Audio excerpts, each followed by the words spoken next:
Good morning, Ma'am Telma. Kumusta dita pinili? Ma'am? Good morning. Bagal daw yo dita Hawaii. Kasin Lucena Marites Asuncion Jano.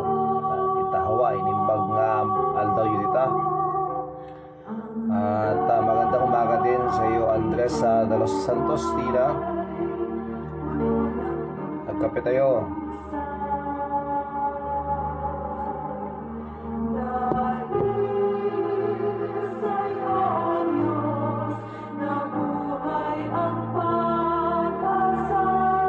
Yes, magandang umaga po sa inyo lahat.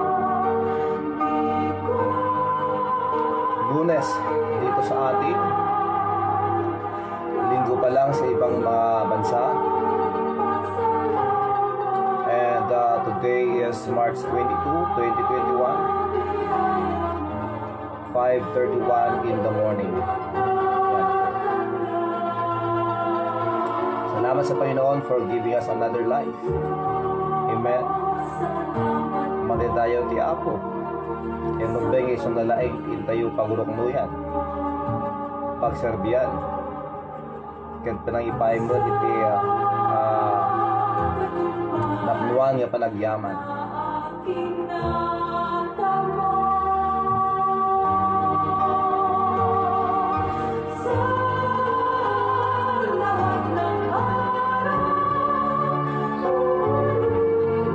Yes, magandang umaga. Yung pagabigat mo, Auntie Marilyn Araka Alonso, Itagabo.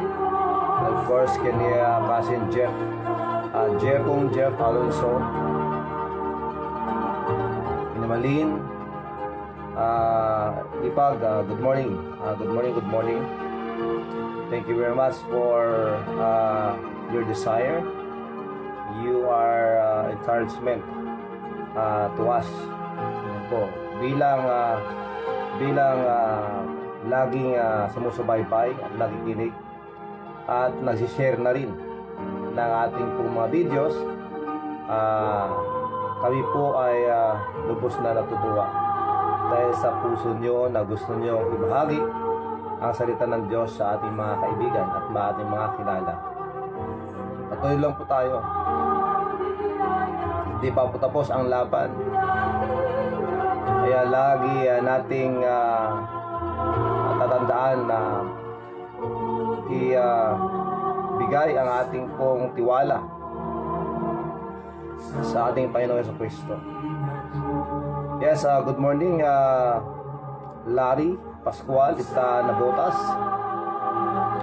Yan sa Pasig City, magandang umaga sa inyo lahat dyan. Lahat ng mga nakikinig na nandyan po sa Pasig City. Kay David Asuncion Maningas Jr., kay Meredith de Maningas, kay Manang Merlin, kay Neneng, yan, kay Aiko na rin. Siyempre kay Pang Richie dyan, pag mayroon kang time, manood ka dito. Happy birthday to my daughter-in-law, Quincy Savelia Alonso. Ayan, so happy birthday to Quincy Savelia Alonso. Yes, magandang umaga, brother Junver Yasanya. Ayan po ang ating pong kapatiran. Nandyan po sa Barangay 48A. Ayan po. Brother Junver Yasanya. Yes, Quincy Sabelia Alonso, kasama natin siya ngayon. Happy birthday sa iyo, Quincy. May God bless you, that you may have the love, blessings, and good health be upon you also, and of course to your family. ay walang matatama. Marieta Dalera Alos, magandang umaga sa iyo dyan po sa Pagudpud. And of course, kay Brother Rodel Alos. Ayan. Meredith Del Maningas. Sa bawat sandali, Yes, God bless you all. Peace be with you. ako'y magpupuri dahil sa iyong kabutihan aking nakamtan. Ang pangarap ko'y tagumpay. Salamat sa iyo, Panginoon.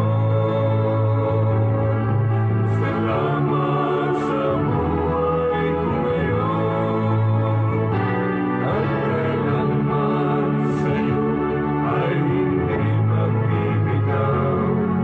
Sa buhay ko'y ikaw ang siyang tanang. Comment lang po kayo mga kakape at babasahin po natin yan. And if you are watching, maybe hindi ko nakikita ang inyong pangalan dito sa wall. That's why I'm encouraging you to comment. Mag-comment lang po kayo even the place where you are located. And we'll be gladly and we'll be happy to know that you are with us in our morning coffee devotion. Yes, magandang tanghali yan po sa Hawaii.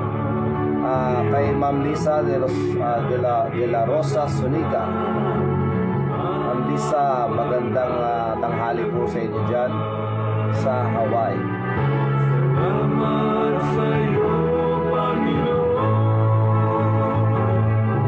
Salamat sa nakamtan. If you have prayer requests, pwede nyo po kayo mag-comment Sa'yo ay at panalangin po natin yan.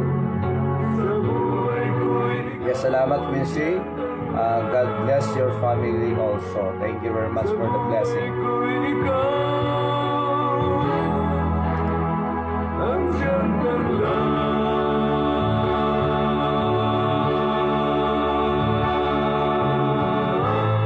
Yan. Maraming salamat sa Panginoon. Dapat lang lagi natin siyang pasalamatan. And kay Ma'am Jen Alaba. Yes, good morning, Ma'am Jen Alaba. Ingat kayo palagi, mga frontliners, mga PNP. Ayan po. So, magandang umaga po sa ating lahat. Good morning. Ito po ang inyong lingkod, si Brother Rafi, si Kagawad Peng. Malapit muli sa inyo ngayong Lunes dito sa Pilipinas. Linggo sa ibang bansa. Happy Lord's Day po sa inyo dyan. Habang kayo nag-worship sa Panginoon, if you are in your church, stay safe. Tandaan po natin yung ating mga protocols, let us keep that what we call physical distancing. And happy Monday dito sa Pilipinas, dito sa Asia. Magandang umaga, magandang tanghali dyan po sa Hawaii, magandang hapon dyan po sa Canada, magandang gabi dyan po sa England, dyan po sa Kent, sa London, sa Sunderland, opo, pati na rin po dyan sa Switzerland, sa Norway, sa Spain, dyan po sa San Francisco, California, opo, dyan po sa Texas, at saka sa KSA, sa Taif, Saudi Arabia, dyan po sa UAE. Magandang madaling araw o hating gabi sa inyong lahat dyan. At anumang pong oras na kayo po abutin ng ating programang Morning Food Devotion. Peace be with you all and God bless. Maraming salamat. Brother, please greet my daughter-in-law Quincy Isabella also, and happy birthday sa Hawaii. Sam Alonso, okay, siya pala ang asawa ni Sam. Yes, auntie, thank you very much. Merculina D. Dizon, dyan po sa Taif sa Saudi Arabia. Magandang oras sa iyo. Okay, so before we go to our prayer, before we pray, just want to update you po sa nangyayari po dito sa Ilocos Norte. Okay, sa mga, siyempre, Ilocos Norte po ang ina-update ko para sa inyong mga taga rito na nandyan po sa ibang bansa, and to those who are not yet updated dito po sa ating pong probinsya sa mga nangyayari po patungkol po dito sa kalagayan natin when it comes to COVID. At meron po tayong 8 cases. At bago po man basahin ito mga kakape, I just want to thank God for the protection na ibinigay sa amin po mga kamag-anak na galing po ng Manila. Yung pinapipray po natin yung pag-uwi po ng labi ng aking pong pinsan si Kuya Primo Lumabaw, at nandito na po sa aming pong barangay. Salamat sa kanyang protection sa kanila, at sa lahat po ng mga kamag-anak ko na nandyan. Nakikiramay po ang buong grupo ng Morning Coffee Devotion, and of course sa lahat po ng mga darating pa, ingat kayo. At alam natin na mahirap ang sitwasyon, kaya kung ano po ang binibigay sa ating mga protocols, sundin po natin para wala pong masyadong aberya. Ano po? Kaya pasensyahan na lang muna tayo, at magtiyaga at tanggapin natin yung kailangan nating sundin. Ayun po, kaya Ate Palma, nakikiramay ako sa iyo, hipag, and of course sa buong pamilya. Sana ang kapayapaan at kahinahunan ay mawapa sa ating lahat. Ayun po, maraming salamat, and of course sa Pamilya Tubelio, sa ating pupinsan din dyan na mayapa. God will comfort you, Pamilya Tubelio, and today, this morning will be the interment, ang tinatawag na paglilibing sa kanya. So 2 po ang namatay dito sa aming pong barangay. Okay, so ayan po, maraming salamat sa inyong mga panalangin. So COVID update dito sa Ilocos Norte, 8 po ang naidagdag from Barangay Nalasin, isa po, Barangay Nalasin, Paway. Apur, isa po siyang farm supply staff sa Barangay 5 Nalasin, Paway. Meron pang isa from Barangay Nalasin, Paway. Pangatlo, meron pong pangatlo from Nalasin, Paway. 3 po sila from Nalasin, Paway. At sa Barangay Mumulaan, Paway, Barangay Health Worker, isa pang Apor. Frontliner po ito. So ingat po kayo, mga frontliners. Isa pong taga Mumulaan, Paway, at isang taga Barangay 4, Francisco Sarat. Yan po, isa pong caretaker. So siya po ay isang Apor din. So yan po, from Barangay 4, Francisco Sarat, Barangay 3, Santa Barbara, Sarat. Ayan. Isa pang taga Barangay 3, Santa Barbara, Sarat. Isang taga Barangay 12, Pasukin. Okay, isa po siyang LSI, Barangay 12, Pasukin. At saka, ayan na po, mga 8 na nagpositibo po na naitala sa ating pong Provincial Government of Ilocos Norte page dito sa Facebook. Kaya ingat-ingat po tayo mga kailyan, mga kaprobinsya. At hindi lang yan, lahat tayo sa buong mundo. Dahil alam natin, kailangan po natin yan na maging mapagmatsyag at maging careful po. Stay safe, at huwag po natin kalimutan yung ating mga dapat gawin. Ano po? So maraming salamat sa Panginoon. And yes, good morning Manong William Reynon, kay Ma'am Emerita Baptista Corpus dyan sa Hawaii, Darin Victoriano. Yan, maraming salamat po, Darin Victoriano. And kay Brother Johnson Gawiran, Tolentino. Ayan, Brother Johnson, Hindi ako makakasama sa inyo mamaya kasi kailangan naming i-attend yung pagdibing ng isa po namin taga-barangay. Pasensya na ha. Maraming salamat. Ingat kayo sa pagpunta sa Batak mamaya. Kay Ma'am Bel Guillermo dyan po sa Spain. Magandang oras po sa inyo. Okay, ayan. So, tayo po ay manalangin na. And good morning, Manong Rizalito Lopez, and of course kay Ma'am Florence. Let us pray po. Our gracious Heavenly Father, we thank you very much, Lord, for this morning. We thank you for your love. Maraming salamat po, Panginoon, sa pagbigay mo sa amin ng buhay.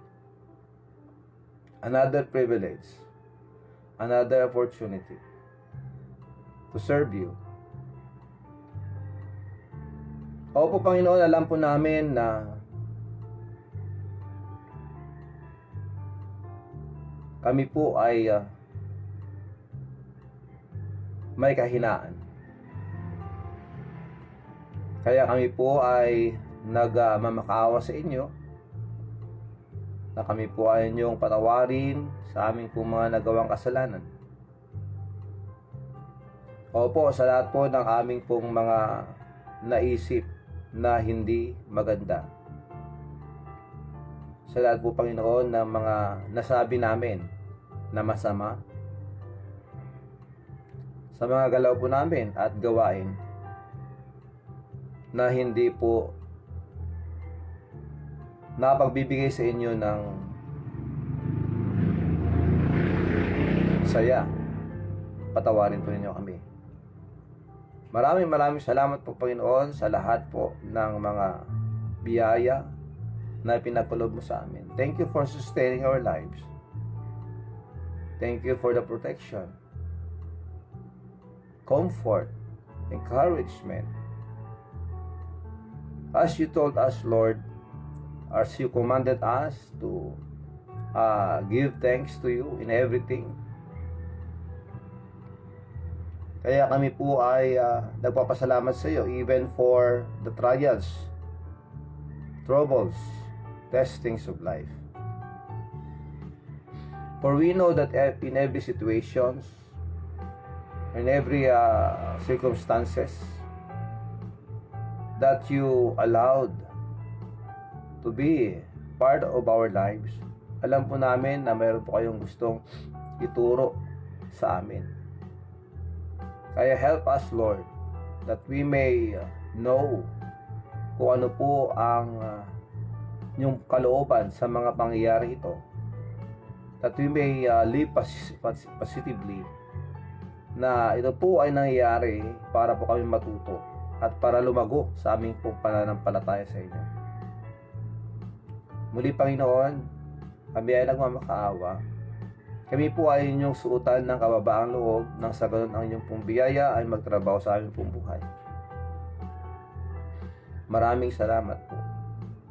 Bless all the viewers and all the listeners. Ano man po ang kanilang kalagayan, ang kanilang pong nararamdaman o may karamdaman. I do pray, Lord, that you may please heal them, help them. Maybe they are praying right now. Maybe they have unspoken requests or special requests. Maybe they are asking you a favor. So I pray, Lord, that you may please listen to our prayers. Hear our prayers, Lord.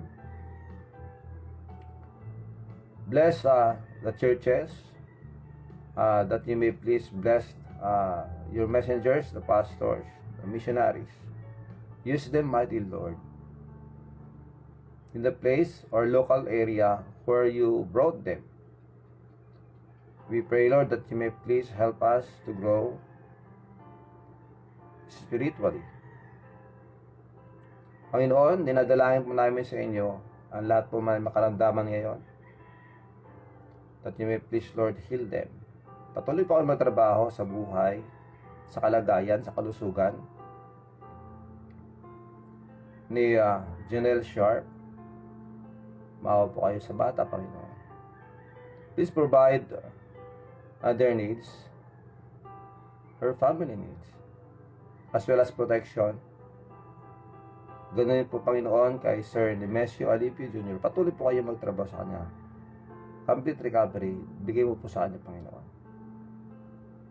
Kay Auntie Marlene Raka Alonso, Ma'am Evangeline Bendia, Ma'am Trinidad Cabigot, Ma'am Geraldine Manuel. We pray also for Natalie Cheng, Manong Ilyong Asuncion, Chiki Alonso, LD Alonso, Rene Laborte, sa aking pong pinsan, and kay Edelberto Cañete Jr.,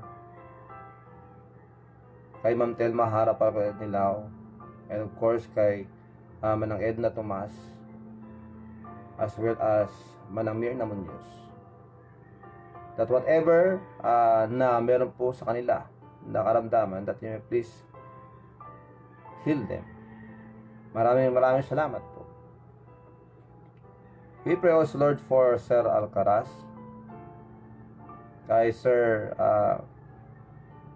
Ernesto Jose, kay Sir Benz, at ganoon dito po kay Grammy Krame. Patuloy kayo matrabaho kay Marjorie Lord, at saka i-bless mo po ang kanyang pamilya, and to please protect also her husband sa pagtatrabaho. We thank you very much, Lord. Please continue to work in the life of Christine Nilao sa kanyang pong pagtitraining. Gabayan mo po sila at ilayo po sa pamamakan, and even, Lord, that you may please provide their needs and the strength that they need. Maraming salamat po. And to those who needs to be comforted, Lord, please hug them. Panginoon, palakasin mo po sila ang kanilang pong kalooban na ang buhay po ay marami pong pagsubok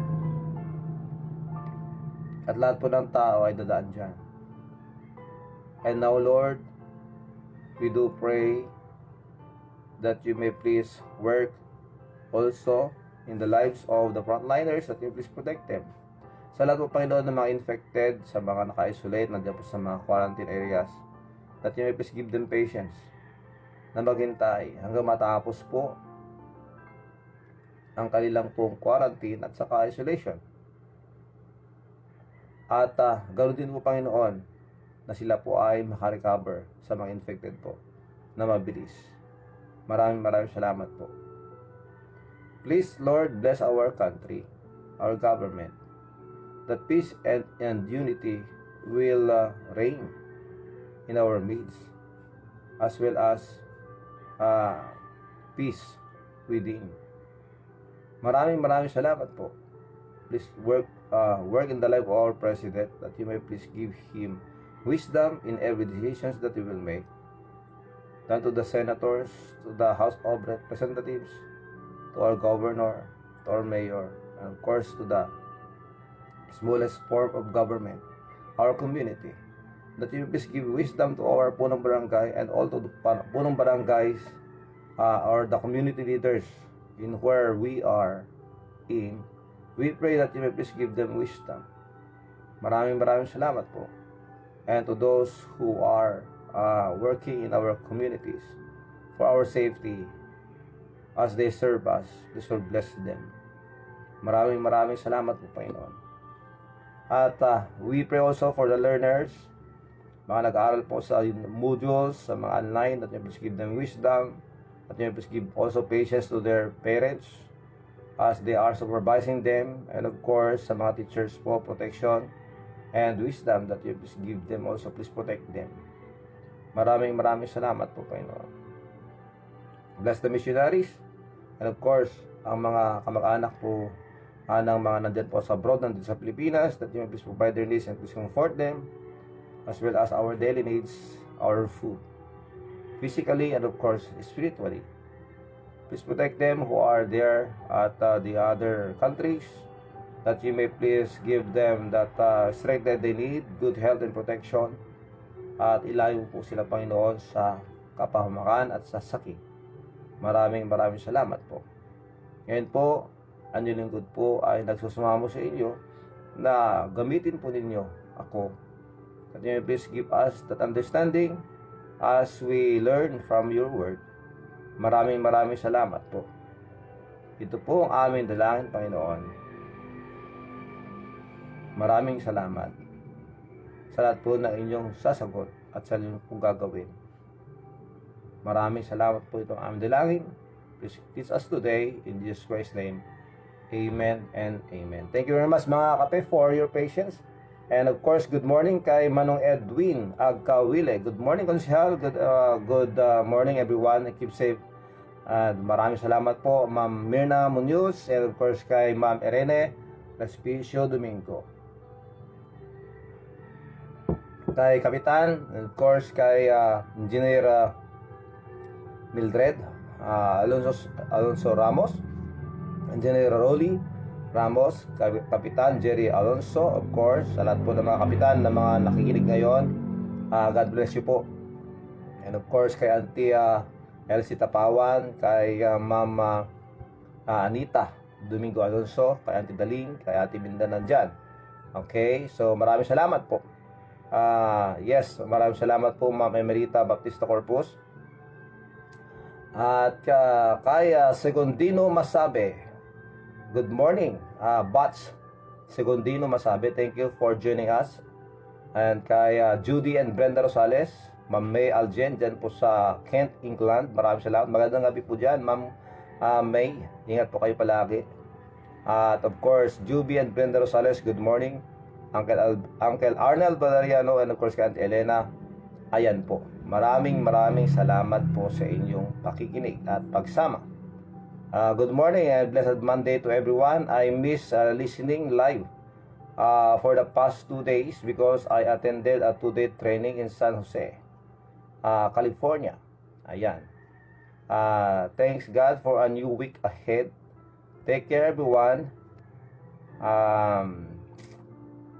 Sandi lang po at hindi ko mababasa lahat. Take care, everyone. Let's pray for one another. Yes, let's do that, mga kakape. To pray for one another, that we won't be afflicted with this virus. Opo, stay safe. All our trip has been postponed again. Here listening from San Francisco, California. Yes, ingat po kayo dyan, Ma'am Emerita. Maraming salamat po. Okay po, maraming salamat. And indeed, we need to pray for one another. Ayan po, ingat po kayo kung saan kayo ngayon, Ma'am Emerita, sa San Francisco, California. Ayan po. Okay. So, let's go. Pag-usapan po natin dito ngayon ay ang ating pong nasa caption na tayo po ay dapat manatiling namumuhay sa pamamagitan ng pananampalataya. Nimbag nga aldaw mo, Uncle Edmond Francisco, ita Hawaii, kan amin nga taga-kabit dita, itikaha, Kabit Association of Hawaii. Manang Mayrisa Marslo ako, magandang umaga, Manong Mario, kay Marjan, kay Dixon. Ayan po, nagkasalubong kami kagabi, pero nagmamadali ang bawat isa. So maraming salamat for the blessings. Marami tayong mga ayuda ngayon na mga sibuyas. Ayan, maraming salamat, Ma'am Mayrisa, galing sa Bacara. Ayan po. Froderisa Asuncion Cas, maraming salamat. Yes, I will pray also for your son. Ayan po. Okay, so pamumuhay o pananatili sa pananampalataya. Ayan po ang ating pag-usapan, or living by faith. Kahapon po ang pinag-usapan po natin, isang napakagandang topiko when it comes to church o ng sinasabi nating iglesia. Okay? Dahil po pagbabasa po kayo ng Biblia, meron po kayong mababasang church doon. Okay? Ano ba ang church doon? Kagaya po ng sinabi ng Panginoon sa Matthew chapter 16 verse 18, and upon this rock, sabi ng Panginoong Jesucristo, and upon this rock I will build my church, and the gates of hell shall not prevail against it. Yun po yun. So the founder of the church is none other than the Lord Jesus Christ. He was the one, he is the one who built the church. Pag sinabi nating church o iglesia, ang tinutukoy po dito ay hindi po yung building. Okay? Kasi, sabi ng versikulong iyon, and the gates of hell shall not prevail against it. Ibig sabihin, hindi masisira. Hindi siya mawawala. It will not gone on its existence. O, parang ganon. So, hindi po siya mabubura. Ibig sabihin, patuloy po ang iglesia na pinatayo ng Panginoon.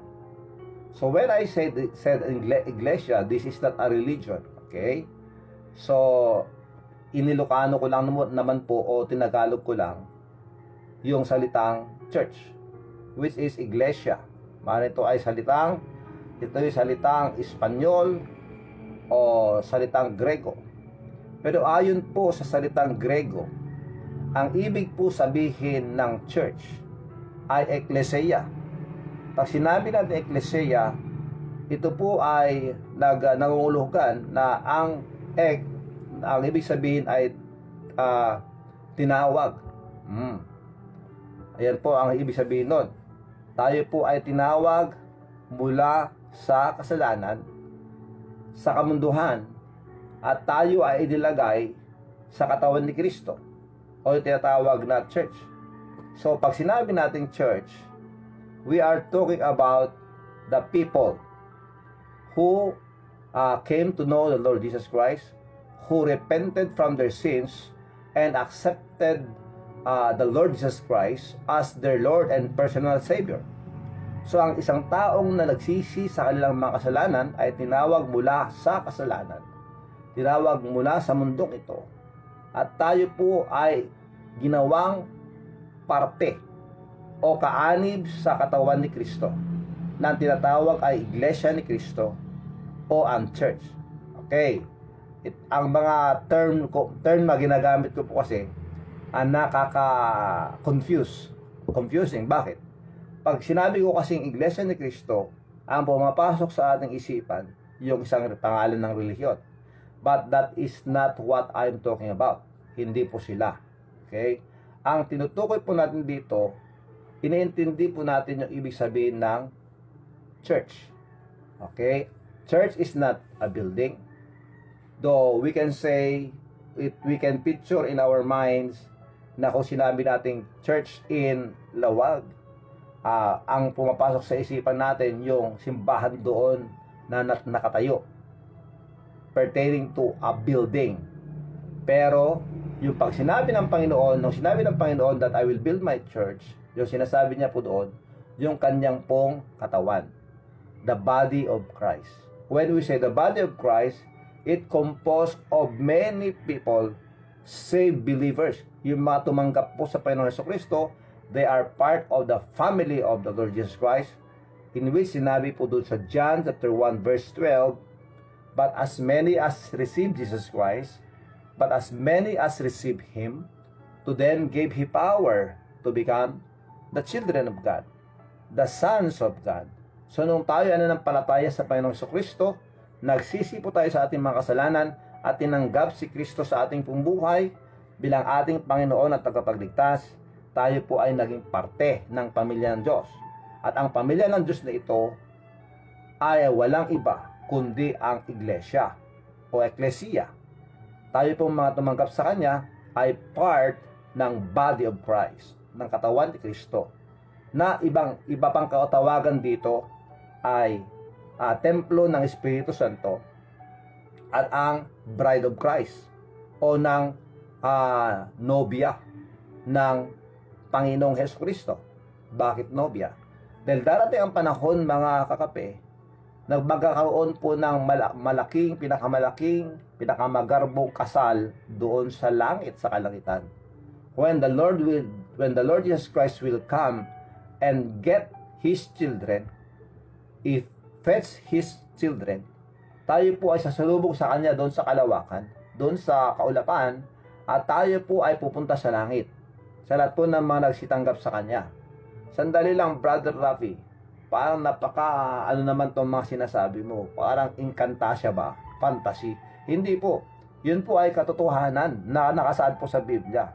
Na mababasa po natin sa 1 Thessalonians. Nandun din sa Matthew. May mga part doon na kung nasaan nagsasabi that Jesus Christ will come again. Jesus Christ will fetch us. We believers. Tayo po mga nanampalataya sa Kanya. And that's why bilang mga mananampalataya na part ng iglesia ng Diyos o ng iglesia ni Kristo. Okay? Again, wag kayong makonfuse na lang. I'm not talking about a religion. Okay? I'm talking about the body of Christ. Okay? Kung hindi natin maintindihan yung ibig sabihin ng body na yan, halimbawa ito, in a simplest way, nasa loob po ako, naninirahan po ako sa isang komunidad na kung saan ang tawagin ay Barangay Cavite. Okay? So, kaming lahat ng mga nandito sa Barangay Cavite, we are in one body. The body is our Barangay Cavite. And we have a head. Our head is none other than the punong barangay. Okay? So, he is the representative of the body, the barangay, the community. Barangay 43 Cavite. Ngayon po, sa simbahan o sa tinatawag natin iglesia o church, we who accepted the Lord Jesus Christ ay nasa katawan na ng iglesia ito. At ang katawang ito, ang leader o ang ulo po nito ay walang iba kundi ang Panginoong Hesukristo. Okay? So, ito yung mga grupo. O teko na nga rod ni Ma'am Emerita gunglo dagiti tao nga sumursurot ken namati ken ni Apo Hesukristo. Okay? So, kung ikaw ay isang nanampalataya na, nagsisi ka sa iyong kasalanan, at tinanggap mo si Jesus bilang Panginoon mo at tagapagligtas, you are already part of the body of Christ, which is the church o ecclesia. So, ang ating pong ulo, ang ating pong ang namumuno po sa atin ay walang iba kundi ang Panginoong Hesukristo. So, salamat sa Diyos. At nangyari lang lahat ng ito dahil sa ating tinatawag na pananampalataya, yung ating pong faith. Okay? So, that's why, because we are in the body of Christ by faith, kailangan nating manatili na mamuhay sa pananampalataya. An important aspect of being a Christian involves the element of faith. Napakahalaga po nun. Katulad po ng sinabi sa Jude chapter 3. Babasahin ko po sa inyo ha. Ang ating pong tatalakayin ngayon ay ang pamumuhay sa pananampalataya. Bilang iniligtas ng Diyos dahil po sa ating pananampalataya, kailangan nating mamuhay at pagpatuloy po natin yung pananampalataya na yan. Palakihin at palaguhin natin yan para tayo po ay maging kagamit-gamit at magkaroon po tayo ng lakas ng loob na magpagamit sa Kanya, because we know that God saved us to serve. Tayo po ay iniligtas ng Diyos para maglingkod. Maglingkod sa Diyos, maglingkod sa kapwa, at maglingkod ng may kababaang loob. Because hindi po tayo makapaglingkod sa Diyos kung pagmamataas po ang nasa sa atin. That's why essential, very important, it's a necessity for a Christian to maintain yung tinatawag na humility. Pagpapakumbaba. Ayan po. Dahil kung mapagmataas po tayo, ayaw po nating maturuan. Ganun po yun. Okay? Ito po sa Jude chapter 1. Of course, isa lang chapter ang Jude. Sa verse 3, ito ang sinasabi. Behold, when I gave all diligence to write unto you of the common salvation. Okay? Dahil po sa ating pong nalamang kaligtasan, it was needful for me to write unto you. Dahil kayo ay naligtas, dahil kayo ay magsisampalataya sa Panginoong Kristo, dahil tayo ay iniligtas ng Panginoong Kristo, ang sinabi dito ni Jude, and exhort you that ye should earnestly contend for the faith. Magpatuloy po tayo sa pananampalataya. Ipaglaban po natin ang ating pong pananampalataya. Yan po ang sinasabi dito, mga kape. So, ibig sabihin nun, kung tayo mga nanampalataya sa kay Kristo, kailangan nating ipaglaban ang ating pananampalataya. In other words, kailangan nating ipaalam ito. Kailangan nating i-share ito. Kailangan nating ipaalam ito sa mga tao. Kailangan po nating itong ibahagi sa kanila. In order for us to let them know what we know about the faith that we have, that save us, na nagligtas po sa atin. That's why we need to continue on. We need to fight. We need to defend our faith, mga kakape. Now, when we say we defend for the faith, kailangan yung ating pong mga galaw na ipapakita rin natin yung ating pagiging isang anak ng Diyos bilang isang Kristiyano.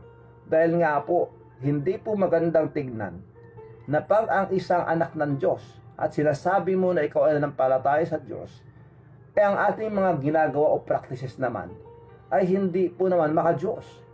Of course, we go with the flow of this world system. Yun po yun. Kaya minsan, hindi po tayo naging bright light, hindi po tayo naging maliwanag na ilaw para sa kanila. Tayo minsan, aperadores buenos, ang nagiging stumbling block sa kanila. Dahil nga po, minsan tayo ang nakaka-offense sa kanila. Kaya nga po napakahalaga na tayo po ay careful sa ating mga ginagawa. Katulad po ng sinabi ng Panginoon Kristo, be not be weary in well-doing. Huwag po kayong mapagod na gumawa ng kabutihan. Yan po yun. Sabi naman ng iba, kung gawa ka ng kabutihan, may magagalit sa'yo. May kukontra sa'yo. Pag gumawa ka ng masama, ganun din. May mga away sa'yo. May kukontra sa'yo. May magagalit sa'yo. Gagawa ka ng mabuti, gagawa ka ng masama, pareho din naman na may kukontra at may magagalit. So saan ka pa? Di gawin mo na kung anong gusto mo, kung saan ka masaya, at wala ka lang pakialam sa iba. Yun ang isip ng ibang tao. But for us as Christians, bilang mga anak ng Diyos, bilang mga Kristiyano, hindi dapat ganoon. Kaya nga po, napakalaki ng mga challenges when it comes to being a Christian. Napakarami mga challenges dahil kailangan po natin mabuhay na meron pong kabanalan, magpakabanal. Kaya very careful po tayo sa ating mga ginagalaw. In order for us to show the brightness of Jesus Christ, of the character of the Lord Jesus Christ shall be seen in our lives. Na sana ito po ay makikita ng mga tao. Nang sa ganun, siya po ay maluwalhati, that we may glorify our Father in heaven. Matthew chapter 5 verse 16, let your light so shine before men, that they may see your good works and glorify your Father which is in heaven. That's why we need to be careful with the words, yung ating pong mga sinasabi, yung ating pong pananalita. Kailangan po natin maging careful dahil nga po minsan, dahil po sa inis natin, hindi po natin maiwasan na may masasaktan tayong tao.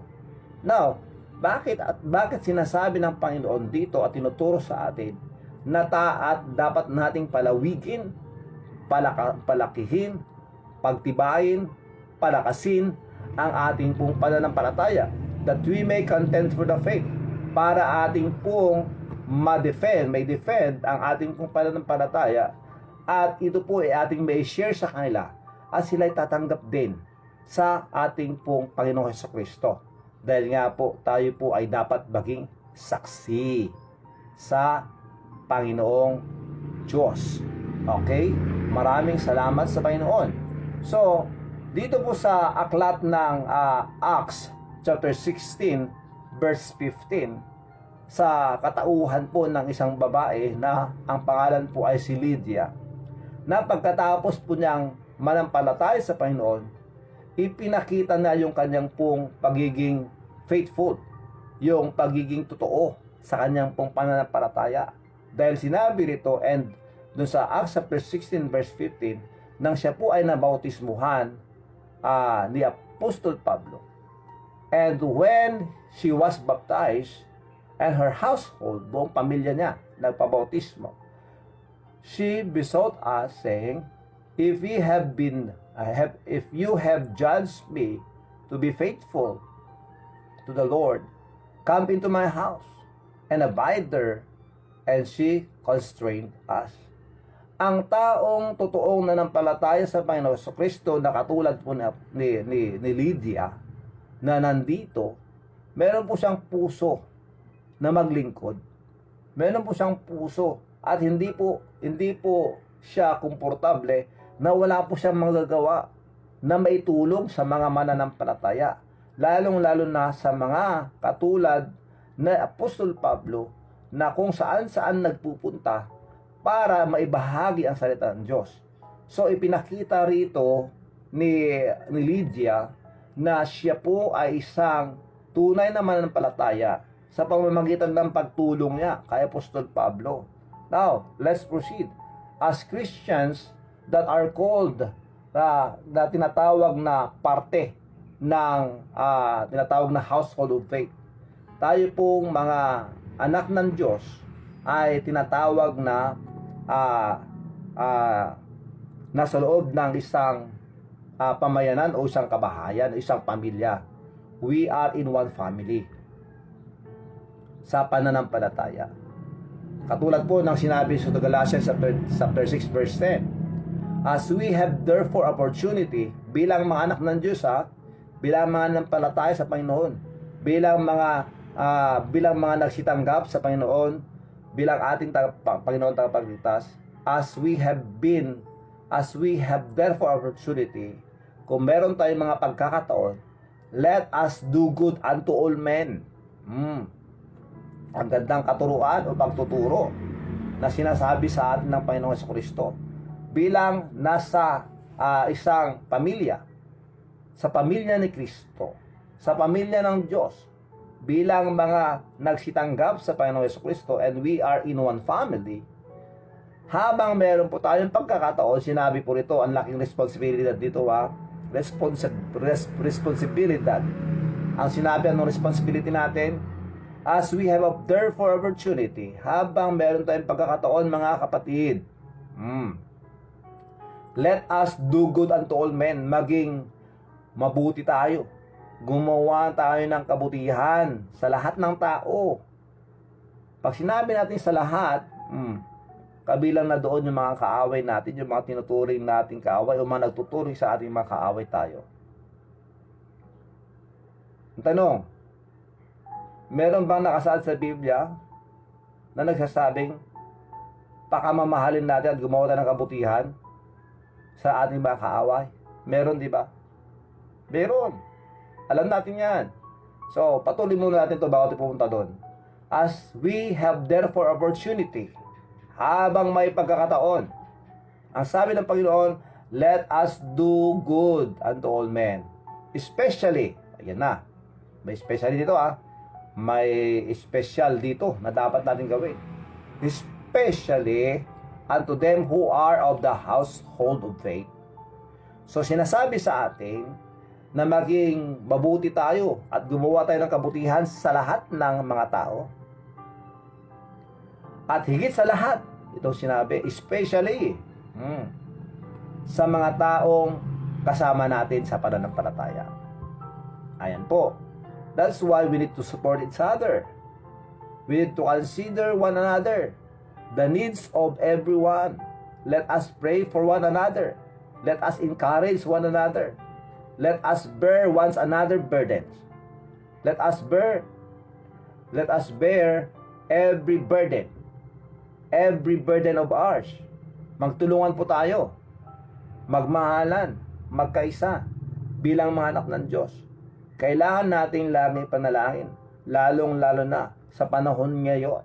Kailangan po natin, mga kape, yung katulad po ng sinabi rito, that we need to do good as we have opportunity to all men. especially to them who are of the household faith. Sino nga ba magtulong-tulong? Kundi tayo. O, di ba? Kaya nga minsan, sinasabi natin sa mga anak natin, maging wais kayo sa pamimili. Maging careful kayo sa pamimili ng inyong mga kakaibiganin.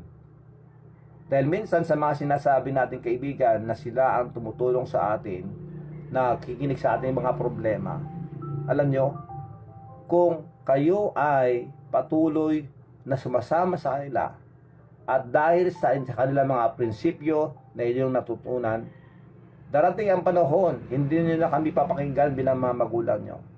And if there is something that will happen to you with them there, they are not accountable. Hindi natin sila mahabol. Hindi natin pwedeng sabihin na sila ang gagastos sa mga nangyari sa'yo. Halimbawa, napasama ang lagay ng inyong mga gimmicks or whatever. Kaya nga, sinasabi natin sa mga anak, mag-ingat kayo palagi. Kaya nga dapat, pag darating sa mga bagay-bagay na may magastong gawin ang mga anak natin, kailangan maturuan sila to ask permission first before they will proceed to where they will go. And they need to wait for our go signal.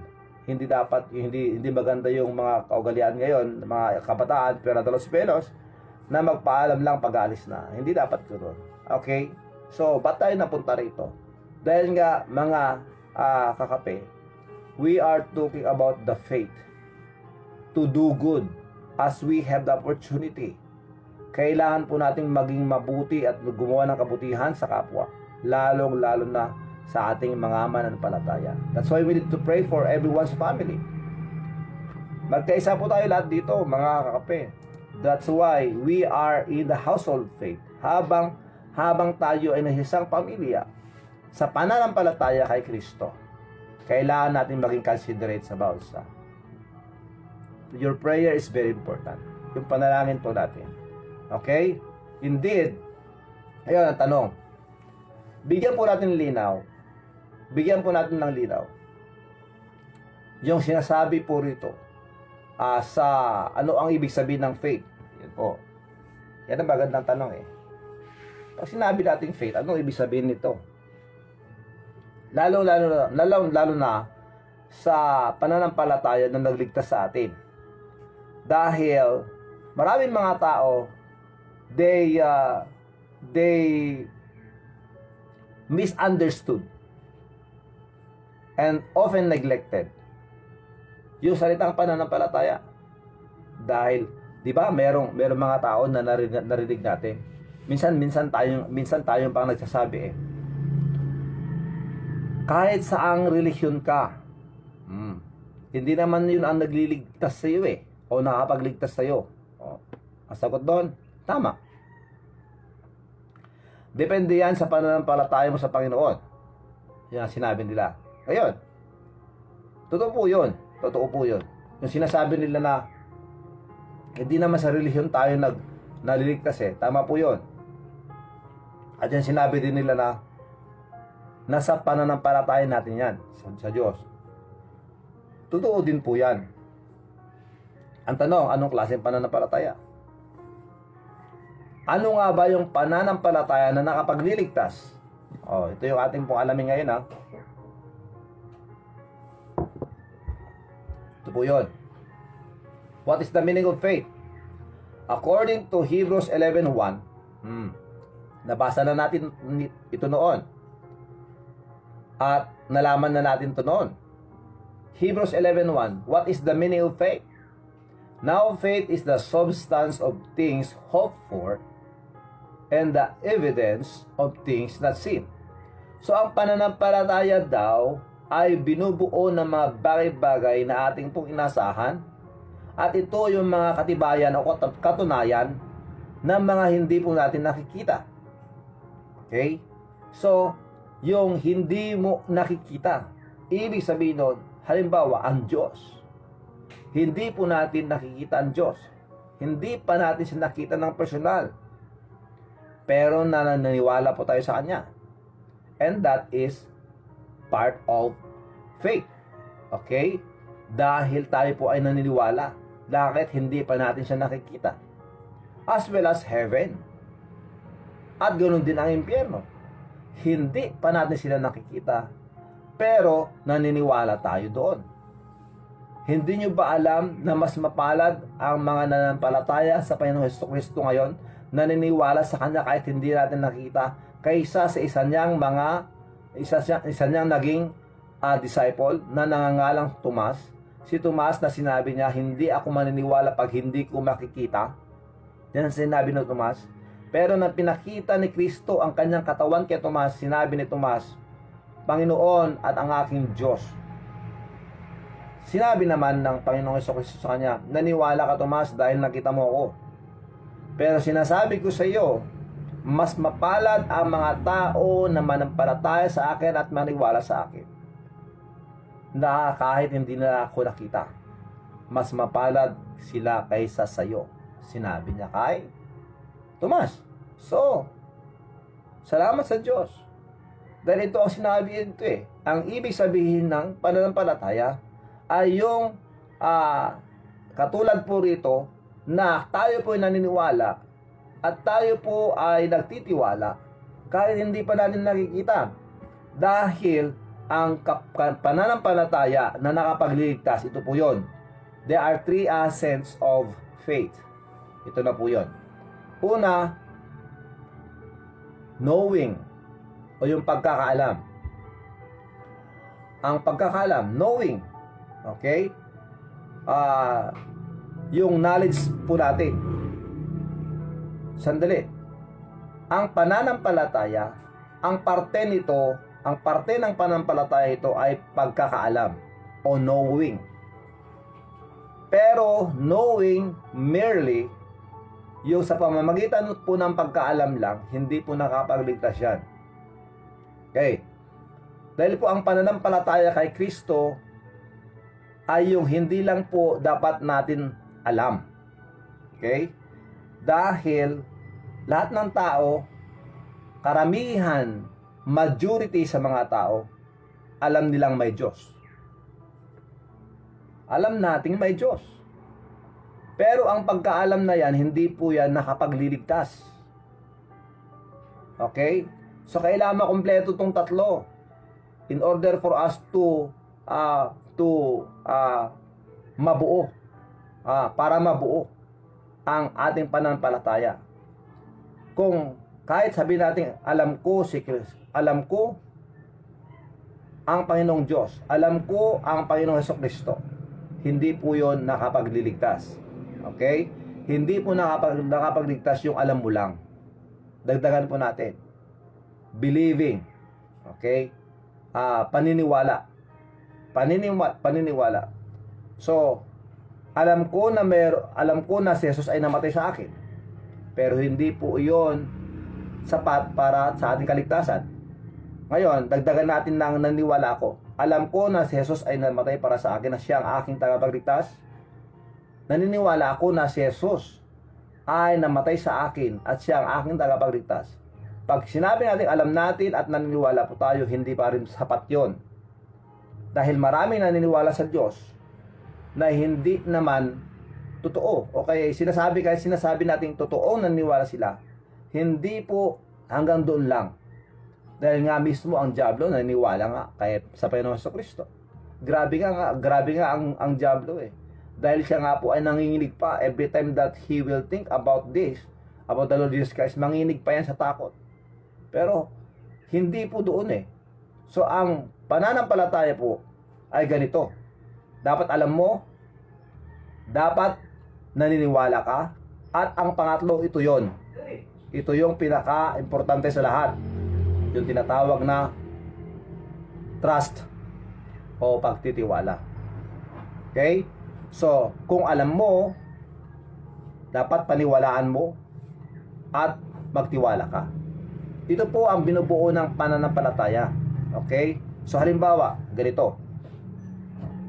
Ang oras po natin 6:29, bibilisan ko po ang example. Example, ang isa pong upuan, pag nakikita po natin yung upuan, naniniwala po tayo. Alam po natin na yun ay upuan. Okay? sa kanyang itsura, alam natin na siya ay upuan. At naniniwala din tayo, yun na yung knowledge. Alam natin na yun ay upuan. Ngayon, naniniwala tayo. Pangalawa na po yun. Naniniwala tayo na yun ay upuan. Nakikita natin eh.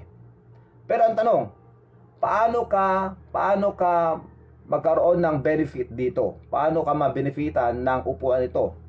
Kailangan mo umupo, di ba? Para makapag-relax ka. Pero pag wala kang tiwala sa upuang iyan, hindi ka upo. Di ba? So, kailangan mo magtiwala. Dahil nagtiwala, alam mo na yan ay upuan, naniniwala ka na yan ay upuan, at para ikaw ay makapag-relax, umupo ka. Magtiwala ka sa kanya. At kung ikaw ay umupo na dun sa upuan, yun, makapag-relax ka. Yun ang tinatawag na pananampalataya. Katulad po nito. So, we know the Lord Jesus Christ is the Savior. We believe that the Lord Jesus Christ is the Savior.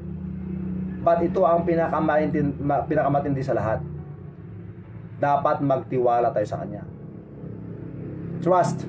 Okay? So we need to trust Jesus Christ. That the thing that He done for us, yung ginawa ng Panginoon sa Kristo sa atin ay sapat na. Na si Kristo ang makapagdiligtas sa atin, wala nang iba. So nananampalataya po tayo sa Kanya sa pamamagitan ng pagpakita natin sa Kanya, pagbigay natin yung 100% trust. Yung 100 sa kagasot a porsyento. Okay? 100% na pagtitiwala sa Kanya na nung ating tinanggap siya bilang ating Panginoon at pagligtas, ibinigay natin lahat sa Kanya yung ating pagtitiwala na siya po ang nakapagligtas sa atin, makapagdiligtas sa atin at wala ng iba. At siya lang at 100%, hindi na tayo nangailangan pa ng iba dahil si Kristo lang kompleto na para sa ating kaligtasan. So hindi po dapat sa pamamagitan lang pagkakaalam natin. Alam ko, hindi dapat ganoon. Alam ko, hindi dapat ganoon. Naniniwala ako, hindi dapat ganoon. Dapat may tiwala ka. Magtiwala ka sa Panginoon Kristo na yung kanyang ginawa ay sapat na. At yun ang dahilan kung bakit tinanggap natin ang ating Panginoon sa ating pong buhay. And that is what we call faith. Yun po yun. Pananampalataya na nakapagdiligtas. At bilang mga ligtas, bilang mga tumanggap sa Panginoon Kristo, kailangan nating manatili at kailangan po nating mamuhay, magpatuloy sa pananampalataya. At nang dahil dyan, ito rin po ang magbibigay sa atin ng lakas ng loob para magpagamit sa Kanya at isibahagi ang salita ng Diyos sa iba because you have that faith.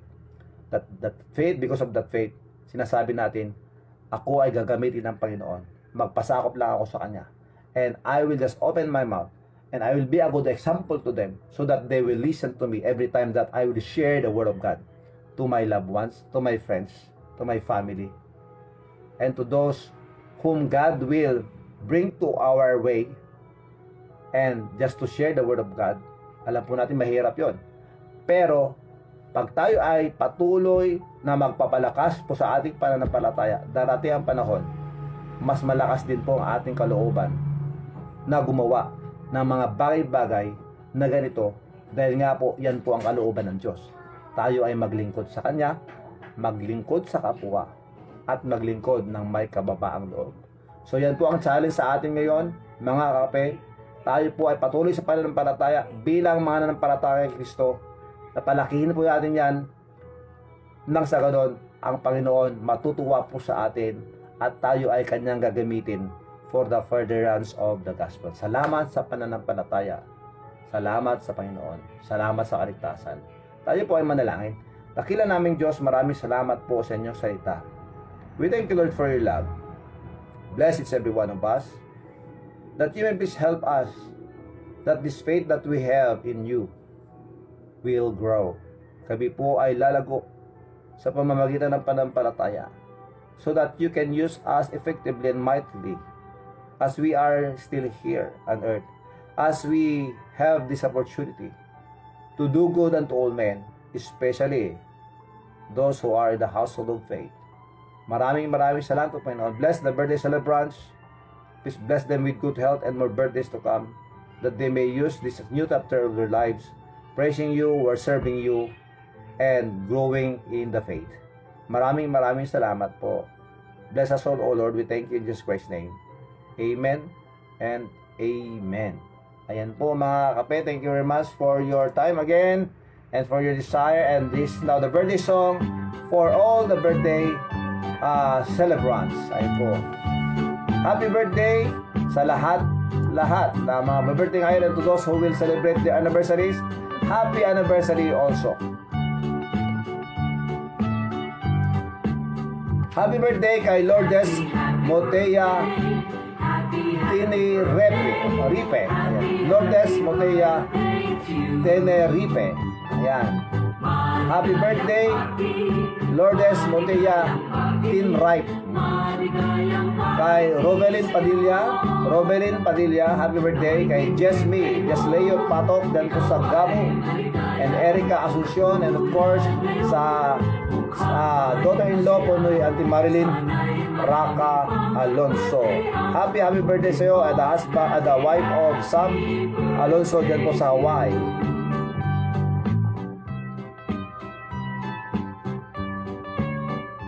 Thank you very much, Ma'am Emerita Baptista Corpus. You're welcome. God bless you. Praise the Lord. Salamat po. Manangkolya Reyes, Ita Hawaii, Ibangal daw yo. LJ Victor Dawang, maraming salamat. Shout out sa iyo. LJ Victor Dawang, thank you very much, brother. That you have faith to God, even though I didn't see some evidence, as long as I do good things that God wants me to do, and as a believer too, and some evidence as I obey or trust God. Thank you very much, Ma'am Mirna, Manang Rene Laborte, at atituyin ni Manong Imong, ay Manong Imong, well, ni Manong Primo, sorry, yan. Thank you very much, Manang Irene, Agaranos Kanta. Thank you very much. Happy birthday to those who will celebrate their birthdays today. Happy birthday. Thank you very much, Glenda Simon, and of course kay Ma'am Rose Mulyage, or whatever ang pronunciation po sa inyong pilyedo. Thank you very much, Ma'am Rose from England. Keep your friends close and keep your enemies closer. Tama yan, Pastor. And have a good Monday, everyone. Maraming salamat, Ma'am Rose. And of course, kay Ma'am May Aljen. Attorney William Raydon Jr., good morning po. Kay Imnas, kay 30 lahat na kayo dyan. Kay Anki Lagri. Maraming salamat. Celia Soniga Ranangol, isa pong Dev. Good morning and thank you. Bongbong Salvador, maraming salamat. Thank you very much, Manang Jenny Alonso tuloy. Manang Jenny Ragasa, Manang Dora. And thank you, Casio Darisa Asuncion dyan sa Canada, ng pagkamalin mo. Susan Pascual dyan sa Baguio. From Marikina, maraming salamat. Rodelisa Alonso Salvador, and of course kay Sir Nelson. Manang Louie Salspon Respicio, thank you very much. Thank you very much, Ma'am Mayal Jen. God bless you po. Ingat po kayo palagi. Adel Tapawan dyan po sa Malaysia, magandang araw po sa inyo. And kay Mr. Cheng, Mark Gello Lopez Ulalan, maraming salamat. Mark Gello Lopez Ulalan. Sonny Boy Bagay maraming salamat. Marilyn Anceta Seradon, maraming salamat, ma'am. Thank you very much. Good morning and to your family. Amen. To Ma'am Joan Reynon, thank you. Romeo Huerbuana, maraming salamat, sir. Maraming salamat. Yes, happy birthday sa inyo lahat who will celebrate the birthdays today. Yes, maraming salamat po sa inyong lahat.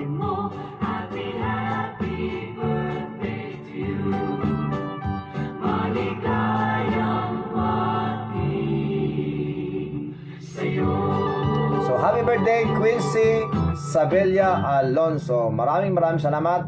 Oras na para magpaalam po ang inyong lingkod.